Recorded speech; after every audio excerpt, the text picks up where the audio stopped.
Free Market Academy зуны сургалт.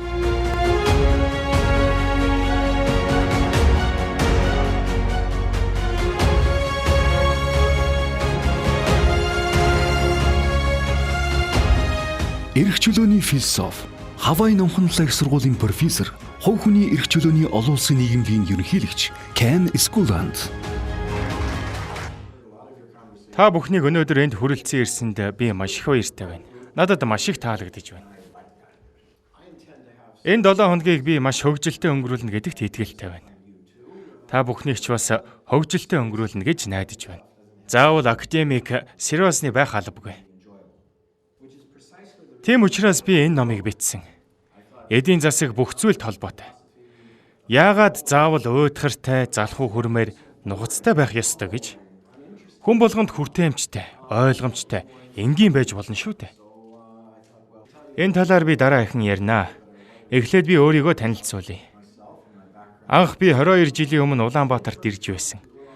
Магадгүй та бүхний настай ч ядсуу байгаа бах. Энд 22 настай хүн байна уу? Тэгвэл чамааг би төрөхөд энд ирж байсан юм. Маш өөр газар байсан. Би энд ирэхдээ маш их сонирхож ирсэн. Литвинээр дайраад Орос, Москва, Иркутск, Улаанбаатар, Бээжингээд гал тэргээр явж ирэхэд нийт $20 л өртөгтэй болсон. Анхаарч байснаас Улаанбаатар хот маш их өөрчлөгдсөн. 20 жилийн өмнө энд ирэхэд гуниг түүхтэй нурсан улс шиг өгдсөн. Одоо бол маш их өөрчлөгдсөн байна. Баяжсан, хөгжсөн, эрч хүчтэй хот болсон байна. Би Хавай Пасифик их сургуульд багшилдаг. Хичээлээ заагаагүй үедээ өөр газруудаар аялж, Free Market буюу чөлөөт эдийн засгийн үндсийн тухай заах дуртай.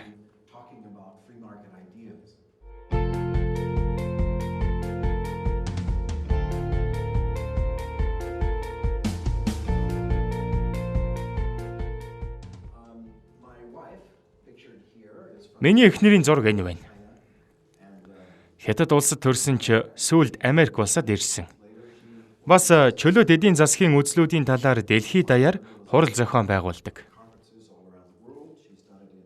Энэ хурлаа Словакийн Братислав, Шанхай болон Индонезид өнгөрсөн 100 зохион байгуулсан. Бид нэр 6 жил дараалан Хятадын Шинон дэх North Eastern их сургуульд Liberty хурал зохион байгуулж байгаа. Мөн иймэрхүү группүүдэд Liberty Camp гэдэг зүйлийг олон улсад зохион байгуулж байна. Энэ удаагийнхыг оролцуулаад энэ ном нь 80 дахь хэвлэлт бөгөөд дэлхийд даяар 50 хэл дээр орчуулагдсан. Африк, Словак гэх маш олон орнуудад хэвлэгдэж тараагдсан байгаа. Казахстаны хүүхдүүдэд музикэл хэлбэрээр хүрч байсан. Холливуудын хүүхэлдэйн киноны баг болон Хятадын хөрөнгө оруулагчид оролцож удахгүй энэ нь кино болон гарах юм. Өнөөдөр маш товчхон танилцуулга маягаар чөлөөт эдийн засаг, чөлөөт нийгмийн тухай танилцуулъя. Тийм болохоор одоо та бүхнээс асуулт асуумаар байна. Хажуудаа сууж байгаа охины төрөвчнээс мөнгөний эсвэл гар утсыг авах чиний хувьд зүгээр үү?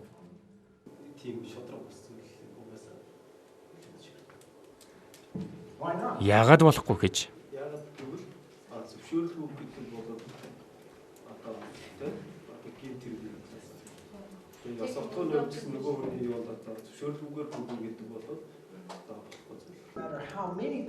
Эрх чөлөөт үзлийн хамгийн гол үндсэн суурь зарчим бол хэрвээ чи ямар нэгэн үйлдэл хийхийг буруу гэж үзэж байгаа л бол хэн нэгнийг тэр үйлдэлийг хийхийг хүсэх нь буруу бөгөөд хичнээн олон хүн байх нь ч ялгаагүй буруу үйлдэл юм.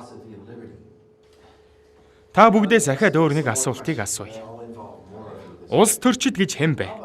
Ерөнхийдөө улс төрчдийн сонгуулийн кампанид ажлын үед өгч байгаа амлалтуудад итгэдэг үү? Хэн нэгэн улс төрчийн талаар бас ерөнхийлөн авч үзэж байгаа шүү. Магадгүй та бүхэнд дургүй улс төрч байж болно. Тиймээс ерөнхийд нь авч үзэж байгаа шүү. Тийм гэж хариулж байгаа нь гараа өрөг. Үгүй гэж хариулж байгаа нь гараа өрөг. Бусад гэсэн хариулттай нь гараа өрөг. За дахиад нэг асуулт асууя. Ерөнхийдөө шударга улс төрч, шударга бус улс төрчөөс илүү сонгуульд ялах магадлалтай юу? Тийм гэж бодож байгаа нь гараа өрг. Үгүй гэж бодож байгаа нь гараа өрг.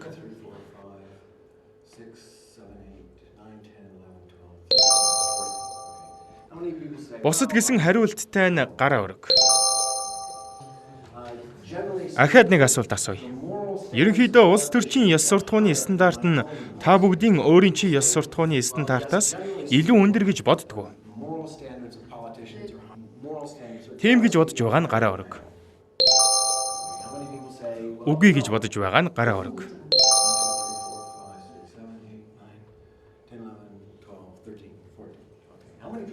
Бусад гэсэн хариулттай нь гараа өрг.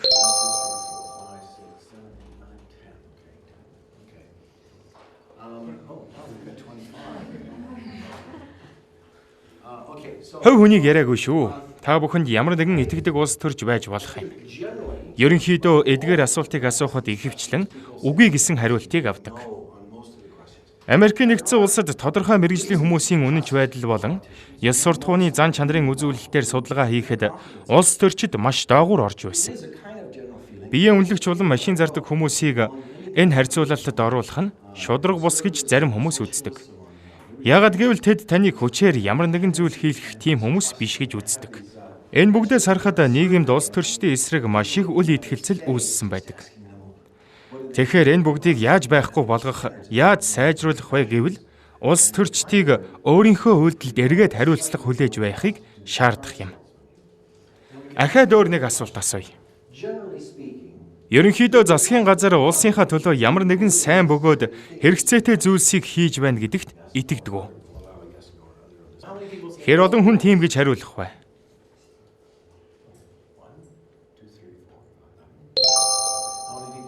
Хэр олон хүн үгүй гэж хариулах уу?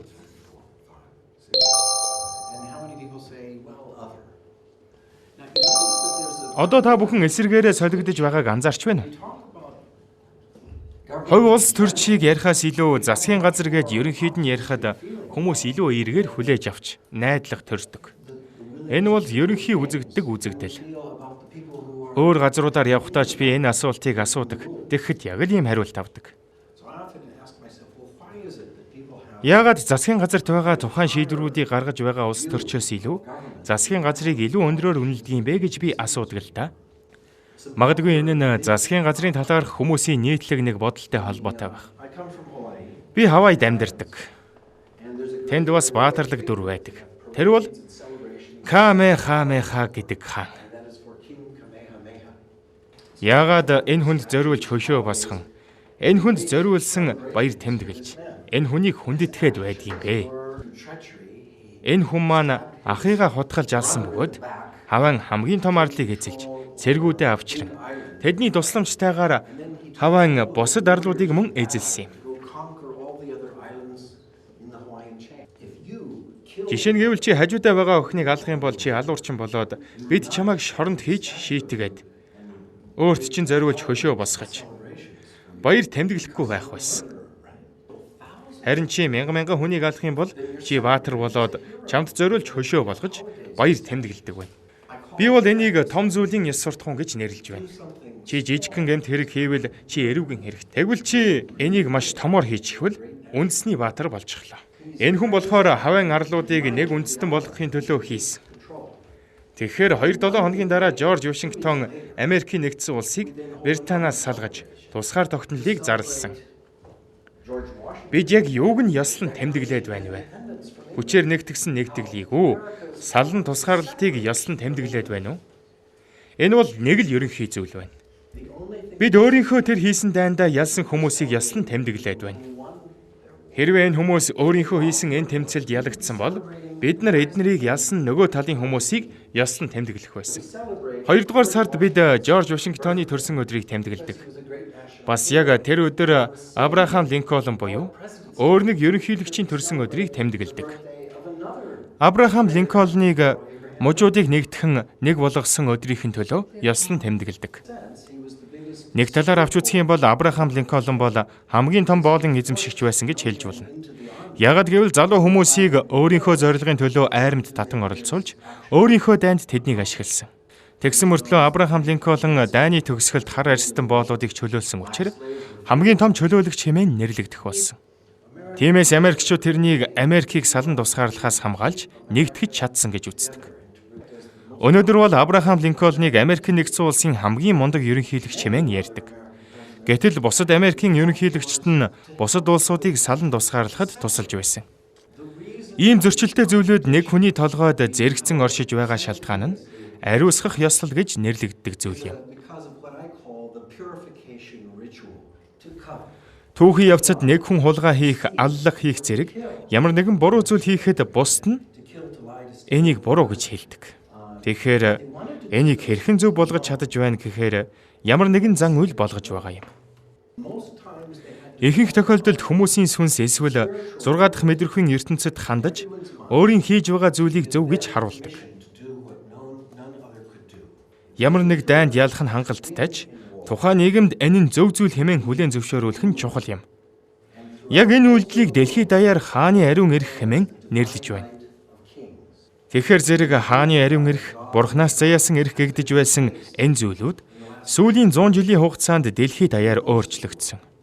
Япон, Англид, Саудын Арабид хаан, хатан байгаач хааны ариун эрх гэдэг ойлголт нь орчин үед олонхын ариун эрх гэсэн зүйл рүү хувирч өөрчлөгдсөн байна. Энэ хоёр их хүч нь зарим хүмүүсийг бусад хүмүүсээ удирдахыг зөвтгөх үйл явц болж байгаа юм. Түүхийн явцад маш олон хүмүүс энийг эсэргүүцэж, тэд нар бусад хүмүүсийг удирдах хэрэггүй хэмээн үзэж байсан. Цаг хугацааны нэгэн үед Америкийн нэгдсэн улсад намайг хятад хүнтэй суухыг хууль бус, цус холилдно, гэмт хэрэг мэтэр үзэж байсан. Хэн нэгэн хүний эрхийг булааж авах нь хичнээн олон хүн гараа өргөсөн нь, хичнээн олон хүн энийг дэмжсэн нь ерөөсөө ч хамаарахгүй гэсэн үг юм.